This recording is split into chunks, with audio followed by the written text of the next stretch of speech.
Hey everybody, Don here with Living Chronically, a channel dedicated to keeping you positive and motivated while living with chronic conditions. If you are here for the first time, welcome. If you're coming back, welcome back. If you've shared any of these videos across other social media platforms, thank you very much. It really does help me to get the word out, especially for a small channel like mine that's just starting out. And if you've liked or subscribed and hit the notification bell, again, thank you very much. All of those things help boost the visibility of the channel and the content and hopefully get it in front of people who can really use the information and advice that I'm providing here. So having said all of that, today's video is about how to know whether or not you've got a problem, specifically as it relates to a chronic condition. So this is a little bit tricky. I think most people who live with chronic conditions have asked themselves at one point or another, when did it start?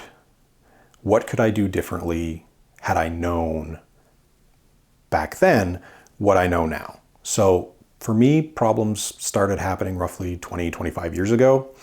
And if I had known then what I know now, I think a lot of the path that I've taken, a lot of the way my condition has evolved over time would probably be different. My thinking is likely it would be a little less severe than it is now, because over time I would have been working constantly on minimizing its impact on my life. But again, hindsight is only beneficial when you've got the experience, right? You don't know what you don't know, so you can't benefit from the experience until you have it, and then you figure out what mistakes you've made along the way, and then you alter your behavior going forward so that in the future you don't make those mistakes again. So what I'm hopeful to do is to provide the information to some people who haven't had that experience yet, so that you can prep and use these tips, use this information to kind of guide you in your own practice, in your own health and well-being, so that if you do notice something coming up, you deal with it sooner rather than later, and you deal with less significant issues or consequences as a result. We all know what normal feels like for ourselves. And what I wish I would have done when I was 18, 20, 25 is recorded what that was. So how I felt on a day-to-day basis, what my sleep schedule was like, were there any aches and pains in my joints, was I eating okay, was I sleeping okay, was I doing any exercise, were there any nagging issues coming up, breathing issues, cardiovascular issues, so like, you know, if I was climbing stairs, was I getting winded, that type of stuff, knee problems, back problems, digestive issues, all those things. Keeping track of those factors on an ongoing basis over time is actually very helpful, because what happens is over time, your normal is going to change, but it's going to change slowly, and you're not really going to notice it very much. It's kind of like when you gain or lose weight. You don't really notice it on the day-to-day basis, but over time, you look in the mirror and you say, oh, wow, I look different. Same thing holds true for your health. At one point, it's okay. At another point, it's not so good. And you don't necessarily notice the progression until all of a sudden, boom, you come to that day and it's like, oof, something's not right. I don't feel right. This isn't good. So maintaining a record of what normal feels like is beneficial for your own well-being.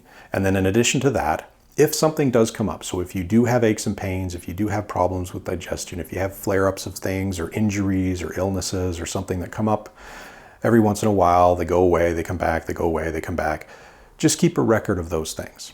And over time, if they don't go away, if they become more significant, if their impact on your day-to-day life gets bigger, that's when you start looking at them instead of sort of minor complaints, more like yellow flags, where it's not necessarily that something's wrong, but there's definitely something going on that is affecting your ability to function, whether it's, you know, a mental health issue, a physical issue, some kind of an organ or internal issue, or whether it's, you know, a growth issue. So like a lump or something you've noticed, or a lesion or an abscess or something like that, right? There's a ton of different things that can happen to us that are not necessarily significant or medically significant or severe, but probably could benefit from the eyes of a doctor, because they're the best people to figure out whether or not it is significant.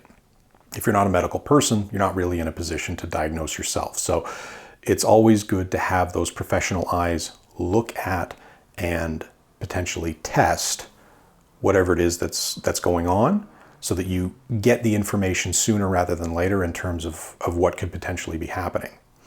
So again, things that bother you on a regular or semi-regular basis, things that impact your life in a negative way, that prevent you from doing things that you like, or prevent you from meeting all the responsibilities that you have. Those are things that I would call yellow flags to keep track of, and then decide at what point you feel that flag has gotten high enough where you think you need to get checked out. Now, if you notice a red flag, and in terms of red flags, I generally consider those to be major issues. Breathing problems that don't resolve, chest pains or rapid heart rate, super high blood pressure, tingling in your arm, blood where there shouldn't be blood, whether it's coming up or coming out. Things like that, massive amounts of pain with no explanation that doesn't go away and that really messes you up. These are all things that you probably should kind of drop everything and go get checked out for. But again, this is all your decision, and every person has their own comfort level in terms of what they believe is significant and not significant. And depending on where you live in the world, you also have different access to medical help, unfortunately. So I'm lucky enough to live in a place where there's socialized medicine. So medicine's basically free. I can go see a doctor when I need to. And as much as the system is taxed, just in terms of, lack of people, lack of resources, I've always been able to get the help that I need. But I know that not everybody has that same benefit. I know that for some places in the world, it's extremely expensive to go see someone. And so your view on whether or not it's worth going to see someone is obviously going to be different. So, I'm not saying that your position is wrong or anything like that. I'm just saying that each one of us, based on our own individual experience, our own individual resources, our own access to services, our own access to care, we're all going to have a slightly different threshold in terms of what we think is worthy of medical intervention and what isn't. Having said that, it's generally agreed upon in the medical community that the sooner you deal with something, the better the chances are that you're not going to be dealing with any long-term consequences, or if you are dealing with long-term consequences, the less severe those are going to be. Just to give you an example, if you've got lung issues, heart issues, kidney issues, something like that, the longer you leave it and don't get treated, the more potential there is for scar tissue to grow. The more scar tissue there is, the less well that organ's going to function. And over time, as that gets worse, you get into things like organ failure and needing a lot more help to keep your body running. And then it kind of becomes a life or death situation. So these are not things that you want to mess around with if you can avoid it. On the other hand, if you're dealing with things like what I'm dealing with, which is basically just a chronic pain that has no particularly good explanation, if I had taken note of all the different symptoms I was having over the years, and if I'd gotten checked out earlier, if I'd had imaging done when I was younger, they could compare that imaging to the imaging that I've gotten now, and we could see where the differences are. We could see the compression in the spine. We could see the narrowing of the nerve canals. We could see all the things that we can't see because I don't have access to those materials. So that's why sometimes it's good to get checked out. Even if they don't find anything, at the very least you get a baseline.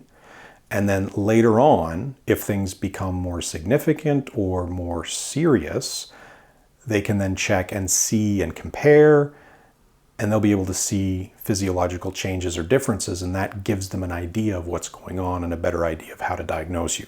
That's generally what I would say is my perspective on how to figure out whether or not you've got a problem. Keep an eye on what your normal is, If you notice something changing, keep an eye on that, write it down. Don't just think about it, but write it down, dates, times, symptoms, triggers, all that stuff. Keep a record of things. And then once it crosses a threshold that you're comfortable with, where you're like, okay, I'm not okay with this. I think this is something that needs to be dealt with.